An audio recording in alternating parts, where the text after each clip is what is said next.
নমস্কার, কেমন আছেন আপনারা?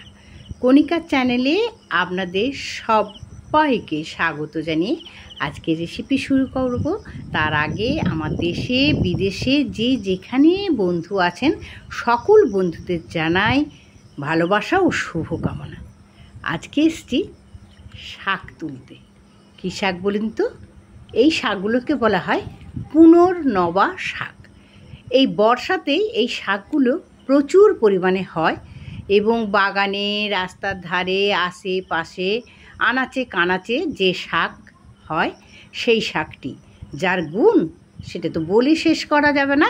আপনারা পুনর্নবা শাক বলে গুগলে সার্চ করবেন। কিডনির অভ্যর্থ ঔষধ, ডায়াবেটিস, মানে বহুবিধ রোগের কাজ দেয় এই শাকটি। তাই এই পুনর্নবা শাক একটু লক্ষ্য করলেই আপনারা দেখতে পাবেন। আমি ফুলটা দেখিয়ে দিলাম, একটু গোলাপি রঙের ফুল ফোটে। আর এই রকম পুনর্নবা শাকগুলো দেখুন, এই শাক তুলে নিচ্ছি। বড্ড সুস্বাদু খেতে আর ভারী সুন্দর। এই বর্ষাতেই আনাচে কানাচে পাওয়া যায়। আর পেছনটা দেখুন, এই যে সাদা হয়, সামনের দিকটা হয় সবুজ আর পেছনটা হয় সাদা। তো এই শাকগুলো এই যে পরিষ্কার করে নিয়েছি। এবার শাকগুলো আমার কাটার পালা। ওই যে মোটা ডাঁটাগুলো একটু বাদ দিয়ে দেবো আর শাকগুলো কেটে নেব। এই যে ফুলের একটা কুঁড়ি ফুটেছিল, এটা আমি ফেলে দিলাম, দিয়ে শাকগুলো কুচিয়ে নেব। আর যখন কেউ আমার এই সমস্ত ইউটিউবে ভিডিও দেখতে দেখতে যাচ্ছেন, তখন যদি আমারটা চোখে পড়ে রাস্তার মাঝে, তাহলে একটু ভালোবাসা দিয়ে দেবেন। তো সেই ভালোবাসা দিয়ে যাবেন। দেখতে থাকুন পুনর্নবা শাকের চচ্চড়ি বা তরকারি।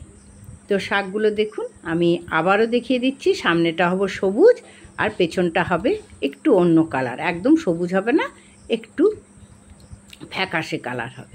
তো শাকগুলো দেখুন একদম এইভাবে কেটে নিয়েছি, দেখছেন? শাকগুলো আমি এইভাবে কেটে নিয়েছি। আর শাকের জন্য আমি কেটে নিয়েছি একটুখানি বেগুন আর একটুখানি আলু। আজ আলু বেগুন দিয়ে তরকারি করব। শাক এবং আলু বেগুন ধোয়া হয়ে গেছে।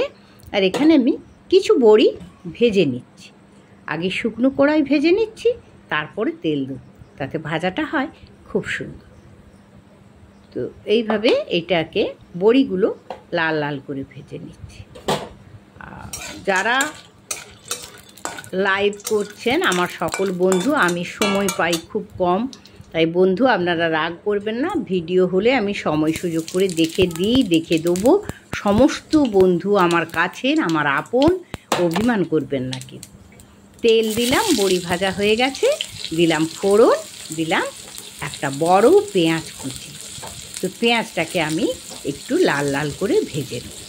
খুব বেশি ভাজবো না অবশ্যই, একটু আধা আধা ভাজা হবে পেঁয়াজটা। সেই কথাই বলছিলাম, সব বন্ধুদের আমার ভালোবাসা তো জানানো আছে সব সময় আপনাদের সঙ্গে। ভিডিও একটু দেরি হলেও কিন্তু বন্ধু আমি দেখে নিই, কমেন্টসও করি। আসলে নানাবিধ কাজের সঙ্গে জড়িত তো, তারপরে বাড়িতে তো অসুখ বিসুখ লেগেই থাকে। তো এই দেখুন পেঁয়াজগুলো ভাজা হয়ে গেছে। আলু আর বেগুনটা এবারে আমি দিয়ে দিলাম, দিয়ে আমি ঢাকনা দিয়ে আলু বেগুনটা ভাজতে থাকবো যতক্ষণ না আলু এবং বেগুনটা নরম হয়। আস্তে আস্তে করে ঢাকনা দিয়ে আলু বেগুনটা আমি ভাজতে থাকি। দেখুন কতটুকুনি হয়ে গেছে আলু বেগুনটা। এবারে শাকগুলো দেওয়ার পর পুনর্নবা শাক, যার গুণ অর্থাৎ ওষুধি গুণ অপরিসীম আর খেতেও বড্ড সুস্বাদু। আনাচে কানাচে হয়, রাস্তার ধারে হয়, আগাছা বলে আমরা যাকে ফেলে দিই, সেই জিনিসই অসাধারণ গুণের অধিকারী। যাই হোক, এইভাবে আমি শাকটাকে নাড়তে থাকবো এবং আস্তে আস্তে করে ঢাকনা দিয়ে ফ্লেমটা কমিয়ে গ্যাসের আমি এই দেখুন কি সুন্দর নাড়া হচ্ছে। আস্তে আস্তে করে শাকটা নাড়তে থাকবো। এমনি শাকগুলো তো হয় যেখানে সেখানে, আবার এই একটু জল পড়লে বর্ষার যেন চারিদিকে গজিয়ে ওঠে শাক। তো এইখানে দেখিয়ে দিই, এই যে আমি একটু পোস্ত বেটেছি, একটু সাদা পোস্ত বেটে নিয়েছি, অল্প করে অবশ্যই। আর এখানে নুন, হলুদ আর একটু লঙ্কা গুঁড়ো। আমাদের লঙ্কাটা একটু কম খাওয়া হয়, তাই অল্পই লঙ্কা গুঁড়োটা দিলাম।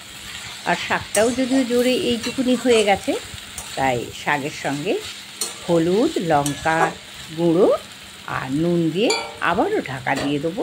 ওই ঢাকা দিয়ে দিয়ে আস্তে আস্তে করে লো ফ্লেমে আমি রান্না করব। তাতে কি হয়, খুব একটা জল দেওয়ার প্রয়োজন থাকে না। বেগুন থেকে, শাক থেকে যে জলটা বেরায় সেই জলেই কিন্তু রান্নাটা প্রায় হয়ে যায়। দেখুন কী সুন্দর নরম হয়ে যাচ্ছে শাকগুলো, আলু আর সব যেন একসঙ্গে মিলেমিশে একটা মেলবন্ধন হয়ে গেল।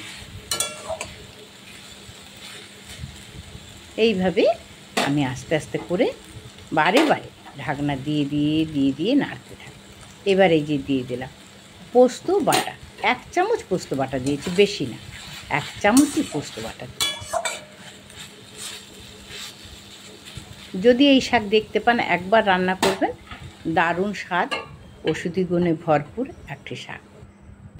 একটু গুগলে সার্চ করলে এই পুনর্নগর শাকের উপকারিতা আপনারাই পেয়ে যাবেন। আসলে বন্ধু, এই শাকটা আমি খুব ভালোভাবে চিনতাম না। মেয়ের কাছে গিয়েছিলাম উড়িষ্যায়, ওখানে এই শাকটা প্রচুর পরিমাণে বাজারে বিক্রি হয়। তারপরে গুগলে সার্চ করলাম, দেখলাম এর গুণ অপরিসীম। তাই এই শাকটা আমি রান্না করে আমার বন্ধুদেরও শেয়ার করলাম এবং নিজেও শাকটা খেলাম। অবশেষে আমি একটু চিনি, এটা তো আপনারা জানেন, একটা ব্যালেন্স করি। নুন, ঝাল, লঙ্কা সব কিছুর একটা ব্যালেন্স যদি সমান হয় তাহলে কিন্তু যে কোনো সবজি খুব সুন্দর হয়ে। দেখুন কি সুন্দর হয়ে গেছে। প্রায় আমার সবজিটা কিন্তু রান্না হয়ে এসছে, জল একটুও লাগলো না, আলু বেগুনগুলোও সেদ্ধ হয়ে গেছে।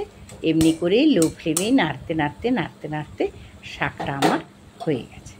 এইবারে আমি দিয়ে দিচ্ছি ওই যে ভেজে রেখেছিলাম বড়িগুলো, গুঁড়ো করে নিয়েছি, সেই গুঁড়ো করা বড়ি একটু দিয়ে দিলাম। অবশ্যই একটু বড়ি আমি আলাদা করে রেখেছি, ওপরে ছড়িয়ে দেবো পরে। তো এবারে গ্যাস বন্ধ করব আর শাকটাকে এবারে নামিয়ে নেব। আপনাদের পরিবেশন করে দেখাচ্ছি শাকটা।